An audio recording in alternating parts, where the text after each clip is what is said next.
जसं राखी झाली, गणपती झाला, बाहेर दाखवणं, बोलणं. ओके, घरी व्हेजिटेरियनचा अर्थ काय आहे?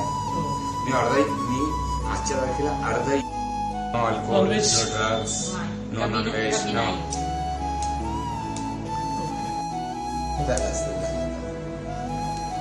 मध्ये आपण नाना पटोलेंकडे आम्ही देवराज सेव्यमान पावनङ्घ्रिपङ्कजम् व्यालयज्ञसूत्रमिन्दुशेखरम् कृपाकरम् नारदादियोगिवृन्दवन्दितम् दिगम्बरम् काशिकापुरादिनाथ कालभैरवम् भजे भानुकोटिभस्वरम् भवद्गीतारकम् परम् नीलकण्डमिप्सिदर्थदायकम् त्रिलोचनम् कालकालमम्बुजक्षमक्षशोलमक्षरम् काशिकापुरादिनाथ कालभैरवम् भजे.